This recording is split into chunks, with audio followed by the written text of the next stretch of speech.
Makapangayo ba og tabang ang pulis sa panahon nga maglisod na siya og dakop? Ang tubag, pwede. Suma pa sa Rule 113, Section 10 sa Revised Rules of Criminal Procedure. Ningon ang malaod, kung ang officer sama sa pulis nihimo og lawful arrest, buti pasabot, pinasubay sa balaod ang pagdakop.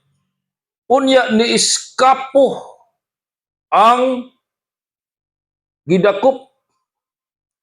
Now, gusto sa pulis nga dakpon gyud, pwede siyang mangayo og tabang bisan kinsa nga mga tawo nga iyang madakpan nga makatabang niya aron dakpon ang kriminal.